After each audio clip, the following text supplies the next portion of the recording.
Doctor साहब, शुरू करते हैं आज का हमारा जो सेगमेंट है रोज़ा और सेहत। और इसके हवाले से हमने आज जो टॉपिक डिसाइड किया है वो बड़ा ज़बरदस्त है, और पहले भी जितने भी हमारे टॉपिक हुए हैं वो बड़े ज़बरदस्त भी रहे हैं, और मैं समझता हूँ कि उनका फ़ायदा भी बहुत ज़्यादा हुआ है। तो आज का जो टॉपिक है वो नफ्सियात के हवाले से है। तो फिर हम बात करेंगे रोज़े के और नफ्सियात के आपस में जोड़ते हुए कि रोज़े का जो असर है हमारे नफ्सियाती अमराज के ऊपर कैसा होता है। सबसे पहले बहुत शुक्रिया आपका जी। आपके फोरम से मौका मिलता है बात करने का जी, और लोगों तक मैसेज कन्वे करने का जिससे वो फ़ायदा उठा सकें जी। साइकोलॉजिकल डिजीज़ इनको मेडिकल में कहते हैं, नफ्सियात। बेसिकली एक बीमारी नहीं है, एक ग्रुप है बीमारियों का। तो इसके अंदर जिसको हम आम जुबान में पागलपन कहते हैं, शिज़ोफ्रेनिया, पागलपन एक ही तरह की चीज़ें हैं। ठीक है। इसके अलावा डिप्रेशन है, बाइपोलर डिसऑर्डर है, एंग्जाइटी है, और कुछ फोबियाज वगैरह हैं। तो ये सारे जो है ना इस कैटेगरी में आते हैं जी, डिप्रेशन में। तो रोज़ा तो वैसे ही रूहानी बीमारियों का जो है इलाज है।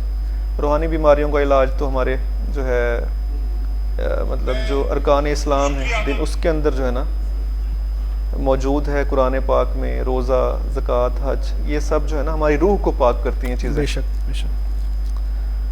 तो शिज़ोफ्रेनिया के जो पेशेंट होते हैं उनको अमूमन मुख्तलिफ़ किस्म की आवाज़ें सुनाई देना, कुछ यानी ऐसी चीज़ों की मौजूदगी का एहसास होता है जो होती ही नहीं है। सही। ठीक है। कुछ लोग नज़र आते हैं, आवाज़ें सुनाई देती हैं, ठीक है, तो कंफ्यूज रहते हैं। एक बड़ा मसला जो नफ्सियाती मसाइल का ये होता है कि सारी की सारी जो बीमारियां हैं ना वो तकरीबन एक दूसरे से मिलती जुलती हैं। सही। तो शिज़ोफ्रेनिया के ऊपर मॉस्को इंस्टीट्यूट ऑफ साइकियाट्री ने एक रिसर्च की। उन्होंने 10,000 पेशेंट लिए अपने सैंपल के तौर पे, और उनको फास्टिंग के ज़रिए इफ़ेक्ट्स चेक किए कि शिज़ोफ्रेनिया के क्या इफ़ेक्ट आते हैं। अब जो 10,000 पेशेंट लिए, उन 10,000 पेशेंट पे उन्होंने ये रिसर्च की, और डाटा लेने के बाद ये रिज़ल्ट निकला कि तकरीबन जो 70% पेशेंट थे उनके अंदर बहुत अच्छे जो है ना वो इफ़ेक्ट्स आए फास्टिंग के। सही। तो उनको 25 दिन तक उन्होंने फास्टिंग कराई, और 25 दिन के बाद जो है ना फिर ये रिजल्ट चेक किए।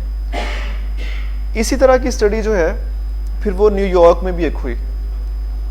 तो उनका जो रिजल्ट निकला, जो उनका रिजल्ट के अंदर 60% जो पॉपुलेशन थी उसके अंदर बहुत अच्छे जो है ना वो रिजल्ट्स आए शिज़ोफ्रेनिया के जो पेशेंट थे उनमें रोज़ा रखने की वजह से। अब जो नॉन मुस्लिम है वो इसको फास्टिंग का नाम दे देते हैं, हम लोग इसको रोज़े का नाम दे देते हैं। हमारा एक मजहबी एक ये फरीज़ा है, उनके लिए एक इलाज के तौर पे वो इसको इस्तेमाल करते हैं। तो अब जो डेवलप्ड कंट्रीज़ हैं उनके अंदर जो मुख्तलिफ सेंटर्स बने हुए हैं, ठीक है, वहाँ पे वो बहुत अच्छा इन्वायरमेंट जो है वो प्रोवाइड करते हैं।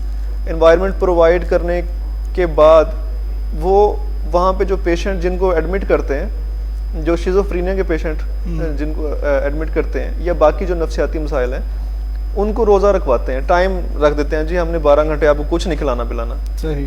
ठीक है, हम तो रोज़े का नाम दे देते हैं ना। उनके लिए ये चीज़ फास्टिंग हो गई कि हाँ जी आपने इस टाइम से इस टाइम तक ये गैप है, ठीक, ये आपके इलाज का हिस्सा है।